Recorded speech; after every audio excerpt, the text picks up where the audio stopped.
नमस्ते। आज हम लोग 2023 का अंतिम दिन, अंतिम कुछ घंटे और 2023 का लेखा-जोखा ले लेना आवश्यक है। क्योंकि 2023 बहुत मायने में हर साल लगता है कि इस साल की रफ्तार बढ़ती जा रही है। शायद व्हाट्सऐप और ये जो एक टेक्नोलॉजी की दुनिया ने हम लोगों को भी हमारे उसमें ब्रेक लगाना और ये सब स्पीड कम करना कम ही कर दिया है। सुनील जी, स्वागत है। मैं आज एक दर्शकों के साथ मेरा और आपका जो पर्सपेक्टिव है, जिस तरह से मैं देख रहा हूँ, हम लोग थोड़े सीमित ही बात करेंगे। देश का जो बात है उसको एक पॉलिटिकल बात कर लिया जाए, एक इकोनॉमी की और एक अंतर्राष्ट्रीय उसमें हम लोग कहाँ हैं। क्योंकि जब अंतर्राष्ट्रीय बात करते हैं तो उसी से शुरू करेंगे। अंतर्राष्ट्रीय आपकी डिफेंस, आपकी सुरक्षा, आपका जो फॉरेन अफेयर्स विभाग है इन सब का। मुझे इस पे 3 चीज़ें मुख्य, क्योंकि मैं इससे ज़्यादा कहने को तो बहुत कुछ है, लेकिन जिस तरह से मैं देख रहा हूँ फिर आपसे ज़रा पूछ लें। भारत जी20 की बहुत हाँकता रहा कि जी20 किया, जी20। उससे देश को क्या हासिल हुआ, ये ज़रा मैं आपसे समझना चाहूँ। दूसरा, भारत ने एक कनाडा, यूएसए और यूके में एक खालिस्तान करके बिना बात के इस मुद्दे को हवा दे दी है, जो मेरे बहुत से खालिस्तानी में मतलब खाली माफ कीजिएगा, सिख मित्र ये कहते हैं कि ये एक बहुत गलत मूव हुआ है और अ, उससे कहीं न कहीं आप उस खालिस्तान मूवमेंट को हवा दे रहे हैं। अब वो जानबूझ के दे रहे हैं या नहीं दे रहे हैं, नहीं मालूम। और तीसरी और सबसे महत्वपूर्ण बात, चाइना में हम लोग एक एक कदम भी आगे नहीं बढ़े। टेक्निकली देखिए तो कुछ कदम पीछे ही हट गए। मैं इस पे एक छोटा वक्तव्य है आपका कि अंतर्राष्ट्रीय उसमें भारत के हिसाब से ये वर्ष 2023। धन्यवाद आनंद जी। अंतर्राष्ट्रीय जगत में निश्चित रूप से G20 का जो आयोजन हुआ उसको लेकर के भारत सरकार ने कई दावे किए और बहुत एक हाइप क्रिएट किया गया और निश्चित रूप से दिल्ली में बड़े पैमाने पर इसका प्रचार भी किया गया। उस दौरान जब आयोजन की स्थिति थी तो अभी पूरे दिल्ली में किस तरह से बंदी हुई और पूरे दिल्ली को सजाया गया।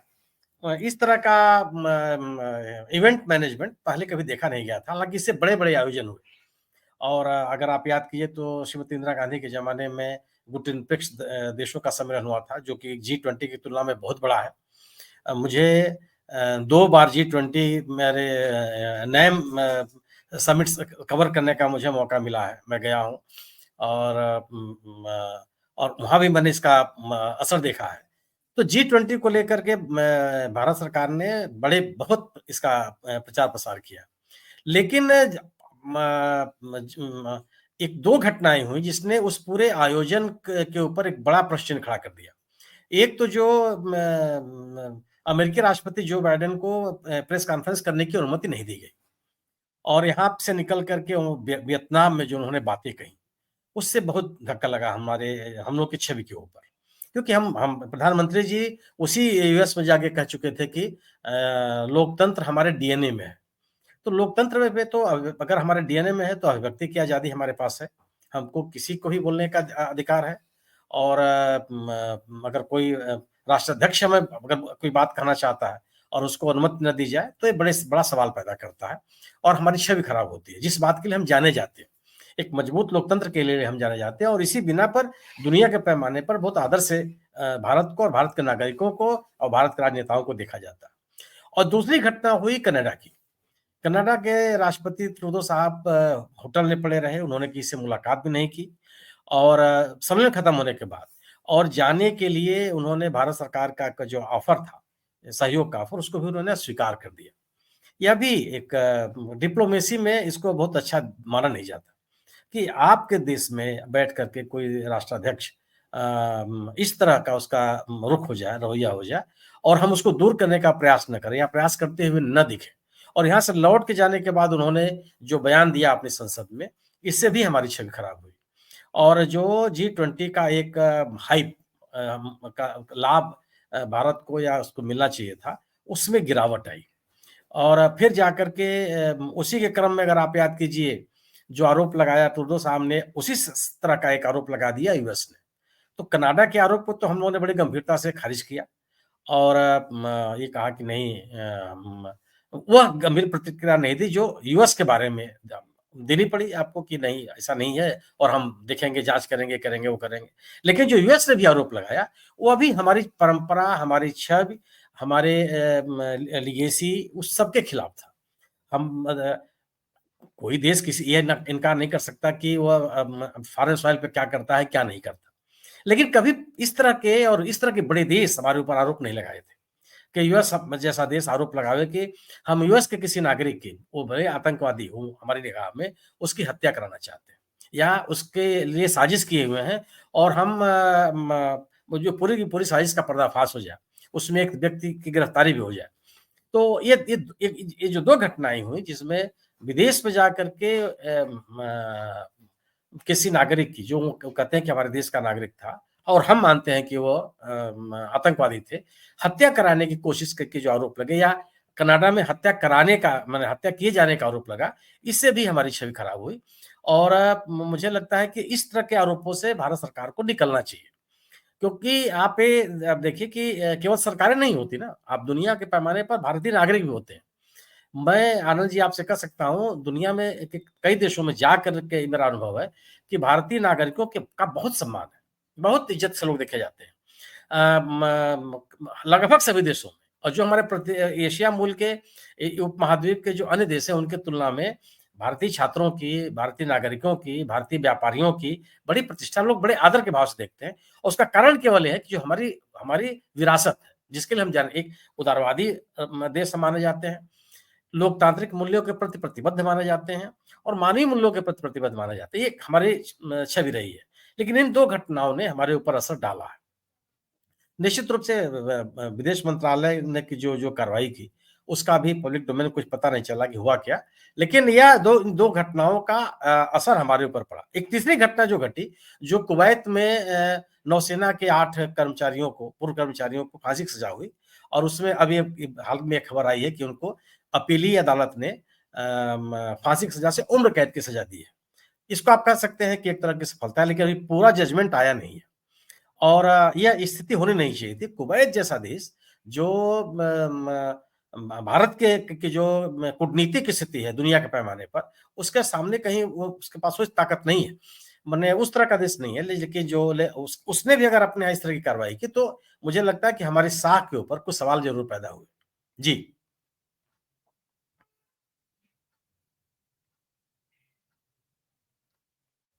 मैं इस बात को थोड़ा स्पष्ट कर दूं, एक तो दर्शकों को बता दूं, बाइडेन साहब पत्रकार वार्ता अपने पत्रकारों के साथ करना चाहते थे जो अपने जहाज में लेके आए थे, वो आपके पत्र उसकी भी हम लोग ने परमिशन नहीं दी। दूसरा सुनील भाई, मुझे एक चीज और नहीं समझ में आती, कुवैत वाला क्योंकि अभी समय नहीं है, कुवैत वाले मामले में ये पाकिस्तान और चीन की कूटनीतिक जीत हुई है। ये सारा उन लोगों ने इसको रचा था क्योंकि भारत अमेरिका के साथ कहीं खड़ा हो गया था इजराइल के पक्ष में। तो अभी खैर समझ नहीं है। मैं अगली बात पे आ जाता हूं, अर्थव्यवस्था। अर्थव्यवस्था इस बात पे, क्योंकि बहुत ये कैप्सूल टाइप चीज है जिसको छूने की कोशिश कर रहे हैं। मैं 3 टॉप मोस्ट बातें कर रहा हूं। एक अडानी जी, अडानी जी का नाम लेते ही सदस्य से बर्खास्त हुए, राहुल गांधी को बर्खास्त किया गया, महुआ मैत्रा को बर्खास्त किया गया, और ये सब चीजें रिलेटेड है, ये पॉलिटिकल इश्यूज है। बेरोजगारी, बेरोजगारी का इससे बड़ा और क्या प्रमाण हो सकता है कि बेरोजगारी चरम पे है, उसकी वजह से सिक्योरिटी ब्रीच हुई। अब वो सिक्योरिटी ब्रीच एक अलग इशू है वो। और तीसरा गरीबी। अब गरीबी में आपने कहा कि अगले 5 साल तक हम 80 करोड़ लोगों को फ्री राशन देंगे, ये सेल्फ एडमिटेड है कि आप ये कर रहे हैं। और दूसरा, इलेक्शन में जिस तरह की रेवड़ी बांट के आप इलेक्शन जीत रहे हैं, वो भी स्पष्ट है कि गरीबी का अभी हमारे यहाँ दूर दूर तक कोई हल नहीं समझ में आ रहा। मैं अर्थव्यवस्था के तीनों, अडानी, बेरोजगारी, गरीबी, इस पे एक छोटा वक्त। एक तो आनंद जी आपने महुआ मोइत्रा के मामले को बहुत छोटा कर दिया। वो निलंबित नहीं की गई हैं, उनकी सत्ता चली गई है। निलंबन बहुत छोटा-सा शब्द है। मतलब एक निर्वाचित प्रतिनिधि की सत्ता चली गई एक मसले के ऊपर। बड़ी घटना है वो और जबकि उसके बारे में जो एथिक्स कमेटी थी उसने भी कहा था कि इसकी विस्तृत जाँच होनी चाहिए। माने उसके पास कोई जो आरोप लगाए गए थे, उन आरोपों की कोई उन्होंने साक्ष्य नहीं दिए। और म कहीं से ये में और जो महुआ मोइत्रा ने जो बातें कही थी कि हमको जिन लोगों ने आरोप लगाया उनसे पूछने का अवसर दिया जाए, वो भी नहीं हुआ था। तो उनकी सत्ता चली गई। अब आप अर्थव्यवस्था की भाई बात आई। भारत सरकार ये कह रही है कि हम 5 ट्रिलियन डॉलर की हमारा अर्थव्यवस्था होने जा रहे हैं। कोई दिक्कत नहीं, बिल्कुल हो जाइए आप। हमारा मुझको भी गर्व होगा, मैं भारत का नागरिक हूँ। लेकिन अर्थव्यवस्था जब आपकी बढ़ती है, तो उसके लाभ तत्काल मिलने चाहिए। क्या? कि एक तो आपके नागरिकों की प्रति व्यक्ति आय बढ़ जाए। दूसरी कि आपके पास क्रय शक्ति बढ़ जाए। तीसरी चीज़ कि आपके बाज़ार में माँग बढ़ जाए और तीसरी चीज़ कि अर्थव्यवस्था में योगदान देने वालों की तादाद बढ़ जाए। अगर अगर आप एक सम्यक तरीके से कहें कि मेरी अर्थव्यवस्था बढ़ी हुई है और हम तीसरे दर्जे की अर्थव्यवस्था बनने जा रहे हैं, तो इसका तत्काल ये लाभ मिलना चाहिए। क्या ये हुआ? क्या हमारे देश के नागरिकों की प्रति व्यक्ति आय बढ़ी? बाज़ार में माँग बढ़ी? अ, म म म प्रति व्यक्ति या आय बढ़ी? क्रय शक्ति बढ़ी? नहीं बढ़ी। आज भी एक मैंने आंकड़ा है कि इस देश की ज्यादा संपत्ति गिनती के ऊपर के 10% लोगों के पास है, 15% लोगों के पास है, 20% लोगों के पास है। बाकी लोगों के पास तो नहीं है। अगर अगर आपके इस आधार पे तो आप देश की अर्थव्यवस्था का दावा नहीं कर सकते। जब कुछ ही लोगों के पास संपत्ति इकट्ठी हो रही, तो आप आकार बढ़ता चला जाएगा। लेकिन उस आकार बढ़ने से देश की अर्थव्यवस्था बेहतर हो जाए, ऐसा नहीं होता। अगर आपकी देश व्यवस्था एक और असर होना चाहिए, जो दूसरा मापदंड है कि आपके के रुपए की जो आपकी जो मुद्रा है, उसकी कीमत अंतर्राष्ट्रीय बाजार में बहुत अच्छी हो जाए।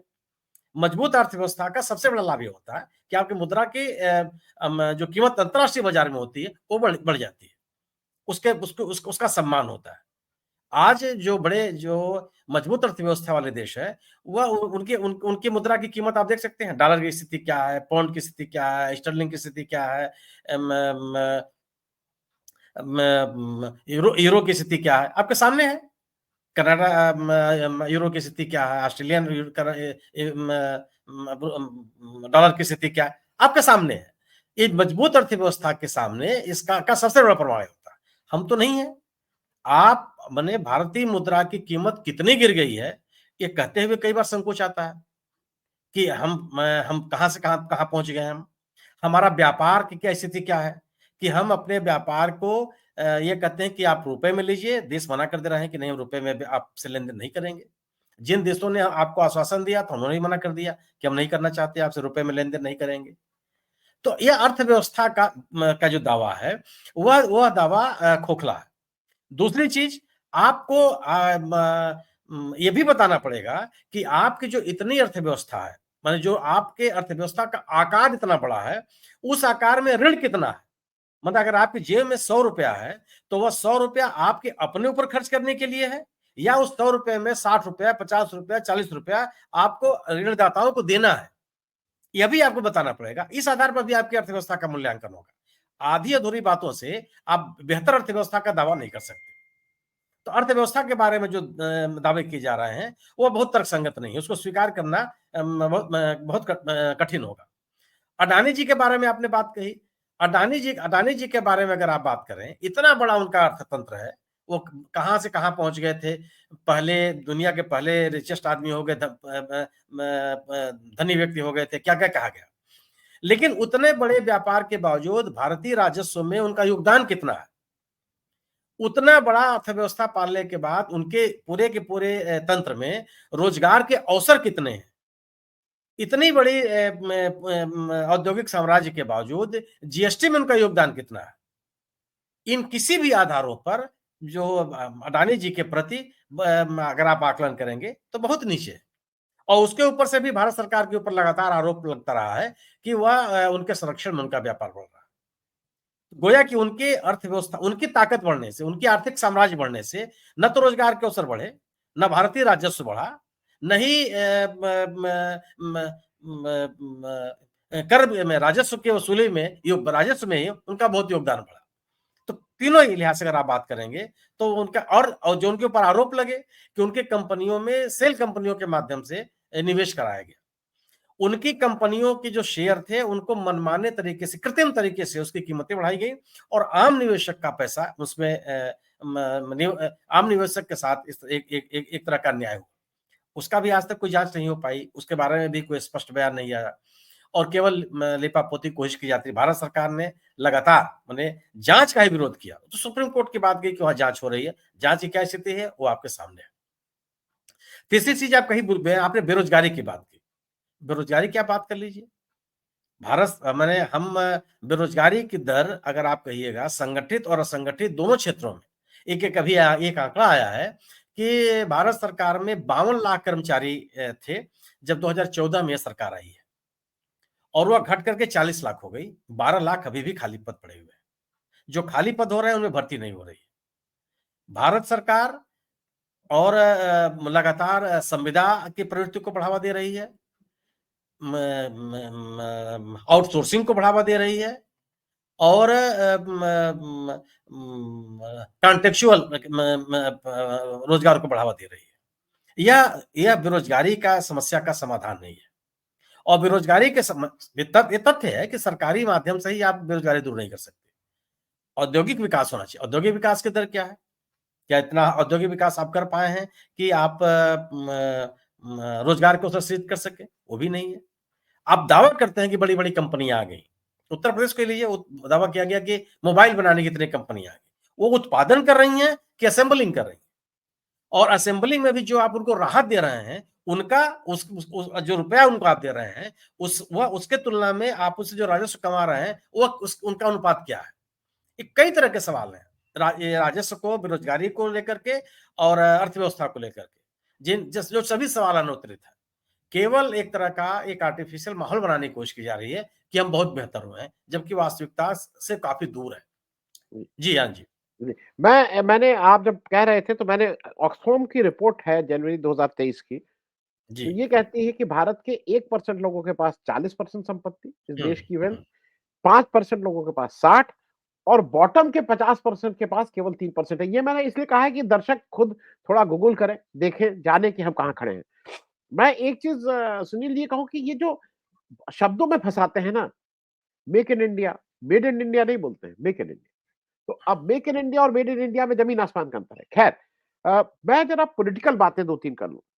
मैं अगर मुझसे कोई 3 मैं अपने हिसाब से ये चूज़ कर रहा हूँ। हमारे आप में फ़र्क भी हो सकता है क्योंकि हो सकता है कि गंभीरता मेरे हिसाब से देश की जो political a, as a country हम लोगों ने जिस चीज़ का जवाब ठीक से नहीं दिया और जो चिंताजनक है, वो पहली घटना मेरे हिसाब से मणिपुर है।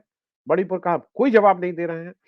दूसरी घटना जिस तरह से महिला पहलवानों के यौन उत्पीड़न को हमने एक सांसद द्वारा किए हुए उसको हमने ढकने-तोपने की लीपापोती करने की कोशिश की और तीसरा 146 सांसदों का निलंबन। आप किस लोकतंत्र की व्यवस्था की बात कर रहे हैं? मैं इस 3 को ही रिस्ट्रिक्ट कर रहा हूँ।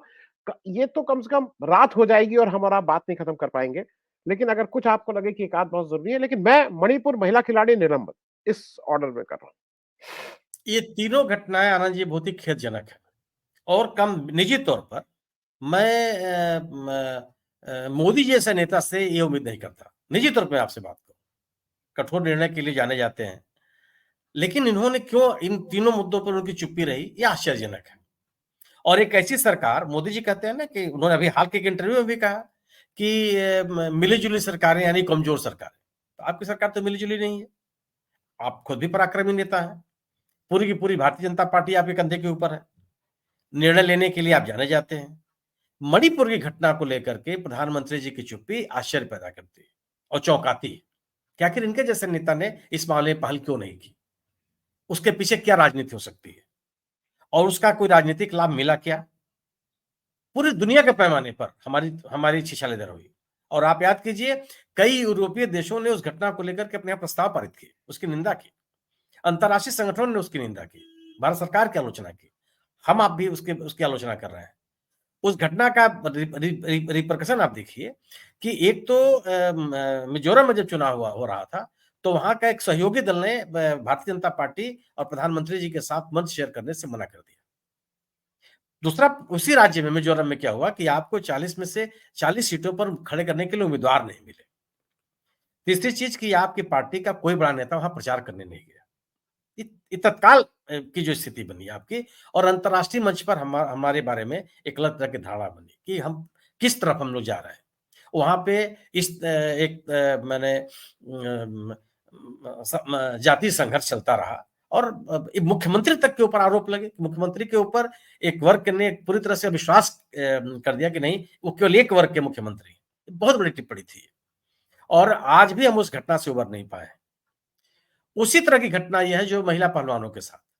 आप याद कीजिए कि इन्हीं महिला पहलवानों के आंदोलन के साथ सन 2023 की शुरुआत हुई थी।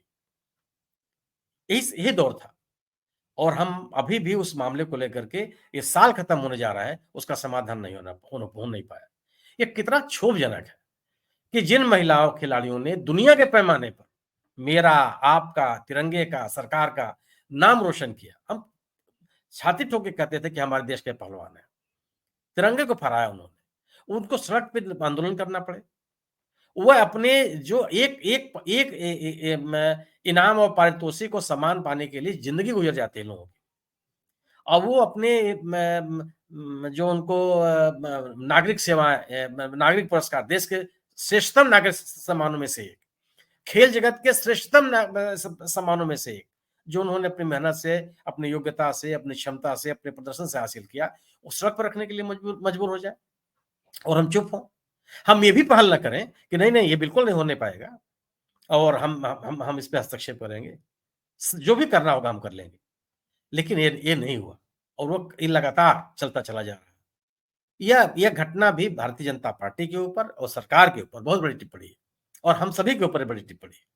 और उसी आप लेकिन आप एक बड़ा घटनाक्रम छोड़ दे रहे हैं, वो था किसानों का आंदोलन। मतलब आप प्रधानमंत्री जी ने जब कहा कि मिली-जुली सरकारें कमज़ोर सरकार होती है। आप तो बड़ी मजबूत सरकार लेकर के चला रहे हैं, पिछले 2 टर्म से। किसान आंदोलन के सामने एक आप में कौन-सी स्थिति आ गई? क्यों आपको निर्णय वापस लेना पड़ा? अगर आप उस वर्ग के हित के लिए निर्णय नहीं लेंगे, जिस वर्ग के हित का आप दावा करते हैं, तो आपको निर्णय वापस करने पड़ेंगे। और किसानों ने एक बड़ा आंदोलन चलाया और कम से कम भारतीय जनता पार्टी के शासनकाल का एक बहुत बड़ा आंदोलन है, जिसमें भारत सरकार को घुटने टेकने पड़े और पूरे के पूरे कानून को वापस लेना पड़ा। और यह दूसरा वाकया था जब उन्होंने अपने कानून को वापस लिया। अगर आप याद कीजिए, वो एक दूसरा था भूमि अधिग्रहण कानून। उस कानून को भी इनको वापस लेना पड़ा था, जब इन्हीं किसानों ने आंदोलन किया था। और अगर आपको याद होगा अच्छी तरह से कि राहुल गांधी उस कानून के खिलाफत में वो भट्टा परसोल गए थे। यही जाड़े का महीना था। और वो जो विधायक ही उस समय थे कांग्रेस के, आजकल बीजेपी के विधायक हैं, उनकी मोटरसाइकिल बैठ करके, जब चारों तरफ से पुलिस ने उस पूरे गाँव को घेर रखा था, उसमें भी आपको वापस लेना पड़ा। तो ये इस तरह की घटनाएँ हुई हैं इस वर्ष 2023 में, जिसको आप भुला नहीं सकते और ये बड़ा घाव की है। आप महिला पहलवानों का जो मामला है, ये तो मैं अपने आप को मैं कई बार सोचता हूँ कि आखिर क्या कारण हो सकता है कि सरकार ने इस आंदोलन पर या महिलाओं की मांग पर इतना ध्यान नहीं दिया। हम भी जानते हैं और आप भी जानते हैं, ब्रजभूषण शरण सिंह एक प्रभावशाली नेता है, लेकिन इतने प्रभावशाली नेता नहीं है कि बीजेपी पार्टी को चुनौती देते। आप जिस इलाके में आते जिस इलाके से वो आते हैं, उस इलाके में मुख्यमंत्री योगी आदित्यनाथ जी का ही बहुत बड़ा प्रभाव है। ऐसा नहीं था कि आप इतना बड़ा डेंट लग जाता पार्टी को कि आप देशव्यापी जो आपकी आलोचना हो रही है, इसकी कीमत पर आप उनको संरक्षण देते रहे। एक गंभीर सवाल था इस सरकार के ऊपर, जो एक मजबूत सरकार होने का दावा करती है भी, पूर्ण बहुमत की सरकार है, जो कानून बनाना चाहती है, कानून बना ले रही है, जो उसको कानून को रद्द करना चाहती है, कानून को रद्द कर ले रही है। 146 सदस्यों का निलंबन, ये अपने आप में बहुत बड़ी घटना है, भारतीय संसदीय इतिहास में, ऐसा कभी नहीं हुआ। आपको याद होगा, मेरी भी स्मृतियों में है, सबसे अधिक सांसद निलंबित हुए थे राजीव गांधी के जमाने में 67 और वो भी कुछ समय के लिए, मतलब उस सत्र के दौरान फिर उनका निलंबन वापस भी हो गया था। और वो एक जांच समिति की मांग को लेकर के हुआ था, आपको पूरा घटनाक्रम याद होगा, हमारे श्रोताओं को भी याद होगा। इसके अलावा कोई इस तरह के निलंबन की खबर नहीं आती। पहले भी वो लोग हुए हैं, इवन लोग मैंने कहा जाता है कि जवाहरलाल नेहरू के जमाने में भी सांसद निलंबित हुए हैं। लेकिन ऐसा कभी नहीं हुआ कि एकदम पूरे सत्र के लिए निलंबित कर दिया जाए। और इन बातों आप ये कहते हैं कि संसद की कार्रवाई नहीं चलने दे रहे थे। इन्होंने शोर-शराबा किया। भारतीय जनता पार्टी के 2 विद्वान सदस्य, पार्टी के बड़े वरिष्ठ नेता, अब दोनों कम से कम मैं भी व्यक्तिगत रूप से उनका सम्मान करता हूँ, आज नहीं है, स्वर्गीय अरुण जेटली साहब और स्वर्गीय श्रीमती सुषमा स्वराज जी। इन्होंने सदन के फ्लोर पे ये बात कही है कि disruption is part of the parliamentary proceedings. आपकी पार्टी ने कहा था। और अगर सदस्य अपनी बात कह रहे हैं वो, तो केवल इस बिना पर आप उनको निलंबित कर देंगे? और एक सदस्यों का निलंबन किसी भी इंडिविजुअल का निलंबन नहीं है, बड़े वर्ग का को प्रतिनिधित्व से वंचित करना है। आप 146 में कई करोड़ लोग हैं जिनकी मौजूदगी आज लोकसभा में नहीं है। ये बहुत बड़ी जी, घटना है जी, और उनकी गैर मौजूदगी में आप कानून पास करा ले रहे हैं, जल्दी। तो आप मानिए 2 चीज़ें हैं ना, आप ये एक क्यों नहीं कहा, ये लोगों के मन में परसेप्शन बनेगा कि आपने उनका निलंबन इसीलिए किया कि उन विषयों पर बहुत चर्चा न होने पावे, जिनको आप बैकडोर से पारित कराना चाहते थे, जो जनहित में नहीं था। और आप जी, इसका एक और मैं अंतिम बात कर लूँ कि बिल पास कराने का जो एक बहुत ही सर्वमान्य, प्रतिष्ठित, ऑल टाइम टेस्टेड एक तरीका होता था कि महत्वपूर्ण बिलों को सेलेक्ट कमेटी में पहले भेजा जाता था। सेलेक्ट कमेटी में भेजने की प्रक्रिया ही खत्म कर दिया आपने। गिनती के 5%, 10% या 15% ऐसे बिल हुए होंगे जिनको सिलेक्ट कमेटी में सरकार ने भेजा होगा अपने 2 कार्यकालों के दौरान। जल्दी-जल्दी आइए और बिल पास करा कर चली जाइए। महुआ मित्रा का ही मामला देखिए आप। आपने चर्चा तक नहीं होने दी। जिस जांच कमेटी ने आप ये निलंबन, पहले भी लोगों का निलंबन हुआ है, मैंने सदस्यता गई है, लेकिन 11 लोगों की सदस्यता गई थी, आप याद कीजिए, लेकिन उनके साक्ष्य थे और लोकसभा अध्यक्ष ने कहा था कि एकदम किसी इसमें साक्ष्य की आवश्यकता नहीं है, बाकायदे ऑन कैमरा कहते हुए पकड़े गए हैं और और उस समय भी जो विपक्ष के नेता थे लालकृष्ण आडवाणी जी, उन्होंने इसका कहा था कि नहीं, सदस्यता समाप्त किया जाना एक गंभीर निर्णय है और इस तरह के निर्णयों से बचा जाना चाहिए। उस जी। समय उनका ऑन रिकॉर्ड है, ब्लैक एंड व्हाइट है और आप उन्हीं उस आपके पार्टी की आपत्ति के बावजूद बिना साक्ष्य के, बिना पूरी जांच के आपने बस 2 घंटे में जांच बहस कराई और आपने प्रस्ताव लगे वो कर दिया। तो अभी एक बड़ी हमारे संसदीय लोकतंत्र पर एक बड़ी टिप्पणी हुई और मुझे लगता है कि 2013 2023 इसके लिए हमेशा याद किया जाएगा। जी। जी, जहाँ तक मुझे याद है, मैं अपना इसलिए क्योंकि ऑफ द ऐसी याद से बोल रहा हूँ, राजीव गांधी के ज़माने में वो 3 दिन के लिए कुल निलंबित हुए थे, जितना मुझे याद है। और मैं एक और चीज़ लेकिन सुनील जी आपको इसलिए कि दर्शकों को ये भी याद रखना चाहिए, जो किसान बिल इन्होंने वापस लिया और उसपे किसान एग्री किए, उसपे एक कंडीशन थी। उसपे हुँ, लिखित में हुँ, इन्होंने कहा था कि हम एमएसपी पे करके करेंगे। वो अब आप मुझसे झूठ बोलिए और फिर आप उसपे चले जाइए, तो इसमें अब सरकार अगर जिस देश की झूठ बोलने लगे तो आप क्या करेगा? मैं सिर्फ दर्शकों को याद दिला दूँ कि वो कानून किसानों ने ऐसे नहीं माना था। आपने लिखित रूप में दिया था कि हम ये नहीं लिखित में। करेंगे। खैर, हम लास्ट अब बात इसलिए क्योंकि समय थोड़ा वो है, 2 बातें, एक बीजेपी की और एक विपक्ष की। बीजेपी के लिए 2 सबसे बड़ी बात, उन्होंने कहा कि 3 राज्यों में भई जीते, उनका बहुमत अच्छे से जीते। और दूसरा, आज प्रधानमंत्री जी ने अपनी 108वीं मन की बात के एपिसोड में कहा कि मेरा सबसे बड़ा कंट्रीब्यूशन महिला आरक्षण बिल को पास कराना। ये मोदी जी कह रहे हैं, जिसका जिसका क्या अर्थ है मुझे नहीं समझ में आता। ऑपोजिशन विपक्ष की तरफ मैं 2 चीजें सबसे बड़ी मानता हूं, एक भारत जोड़ो यात्रा, जिन्होंने 2023 में गेम चेंजर हो रहा है, और दूसरा इंडिया अलायंस का एक्चुअल में आ जाना।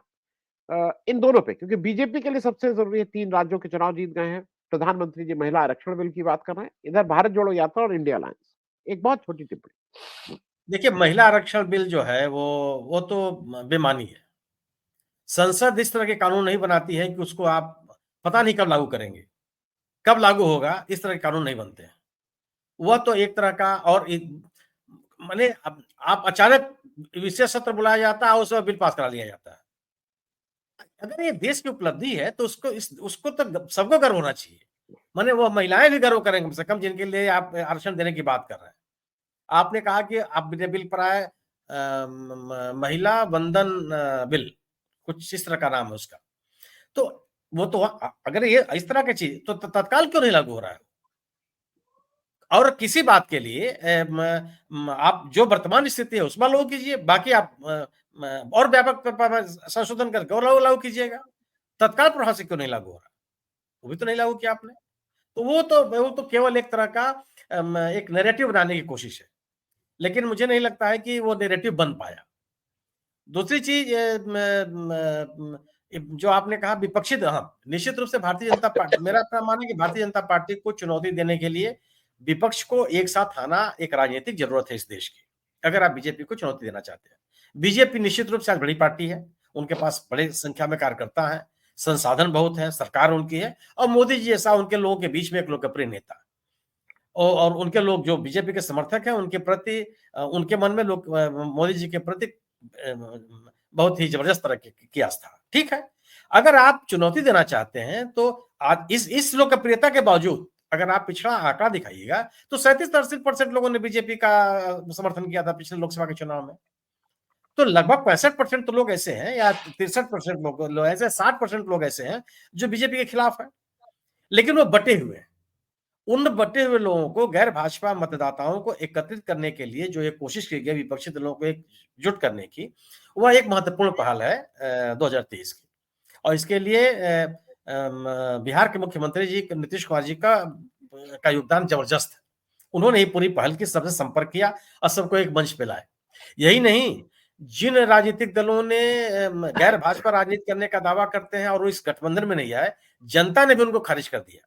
जिसका सबसे बड़ा उदाहरण है कर्नाटक में जनता दल यस और तेलंगाना में उदाहरण है बीआरएस। दोनों को जनता ने खारिज किया क्योंकि दोनों के ऊपर आरोप लगे कि ये भारतीय जनता पार्टी के करीबी हैं, जो दिखाई पड़ रहा।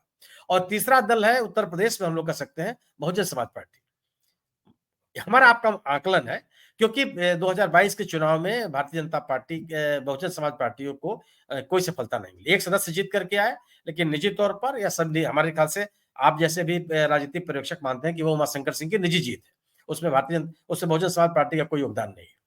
तो जो राजनीतिक दल गैर भाजपा राजनीति करने की बात करते हैं, लेकिन इंडिया दल समूह में नहीं आते हैं, जनता ने भी उसको स्वीकार किया।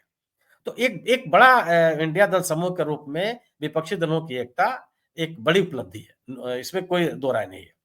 और मेरा अपना ये मानना है कि अगर इंडिया दल समूह का यह प्रयोग विपक्षी दलों ने हाल के विधानसभा चुनाव में भी अगर किया होता, माने मध्य प्रदेश, छत्तीसगढ़, राजस्थान में भी, तो मुझे लगता है कि यह परिणाम नहीं आते जो आए हैं। लेकिन भारतीय जनता पार्टी जीती है और कम से कम मध्य प्रदेश में जो उसकी जीत है वो उल्लेखनीय है। लगातार 4 टर्म जीतना ये किसी राजनीतिक दल के लिए उपलब्धि की बात है। और उसमें निश्चित रूप से मुख्यमंत्री शिवराज सिंह चौहान का भी योगदान है। खैर, तो ये एक बड़ी भूमिका है और मेरा अपना मानना यह है कि विपक्ष के प्रति जो लोगों के मन में विश्वास बढ़ा है, उसमें राहुल गांधी की भारत जोड़ो यात्रा का योगदान बढ़ा है। क्योंकि भारत जोड़ो यात्रा के माध्यम से राहुल गांधी ने, कांग्रेस ने, सिविल सोसाइटी ने या अन्य संगठनों ने जो जनता से सीधे संपर्क करने का प्रयास किया, उसका परिणाम है। अन्यथा विपक्ष के बारे में, खासतौर से राहुल गांधी के बारे में बीजेपी ने जो एकदम संगठनात्मक तरीके से एक अभियान चला रखा है उनके खिलाफ प्रचार करने का, उसका जबरदस्त असर था। उनको लोग विश्वास पूर्वक नहीं मानते थे। एक रिलक्टेंट पॉलिटिशियन की उनकी छवि बन गई थी और जनता से जुड़े हुए सवालों पर बहुत सक्रिय न होने का आरोप उनके ऊपर लगभग चस्पा कर दिया था बीजेपी ने।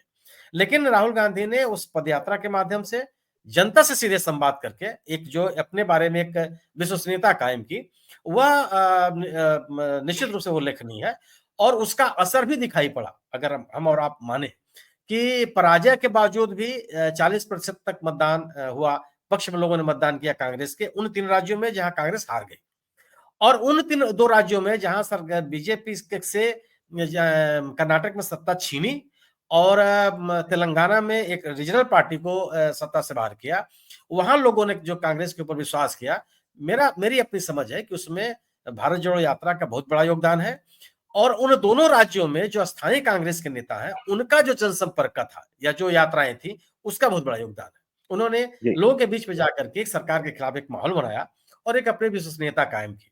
अब ये 2024 के चुनाव में कितना असरकारी होगा, यह इस बात पर निर्भर करेगा कि जो कांग्रेस या जो इंडिया दल समूह के अन्य राजनीतिक दल जो भी राजनीतिक कार्यक्रम आयोजित करते हैं, उन राजनीतिक कार्यक्रमों में सभी दलों की सहभागिता कितनी होती है। एक जी, महत्वपूर्ण मुझे लगता है कि तथ्य होगा। जी। जी, जी। मैं अब कार्यक्रम को खत्म करते समय सबसे पहले सुनील जी आपको अगले 2024 की पहले ही बहुत-बहुत शुभकामनाएँ। दर्शकों को बहुत-बहुत शुभकामनाएँ कि आप हमारे साथ बने रहें और मेरा अभी मन में आया कि अगर ईश्वर सुनता है, मैं ईश्वर को मानता हूँ, मैं तो पूजा-पाठ वाला हूँ। तो जी, इस हम भी देश में मानते हैं हम लोग। जो भी सरकार आए, सरकार को झूठ बोलना 2024 में कम से कम नहीं करना चाहिए। वो किसी की भी सरकार आए, कोई भी प्रधानमंत्री बने, क्योंकि सरकार झूठ बोलती है तो बहुत मतलब घर के अगर सरकार झूठ बोलने लगेगी तो लोकतंत्र कहाँ जाएगा, आम आदमी कहाँ जाएगा। बहुत-बहुत धन्यवाद Sunil ji. Thank you so much.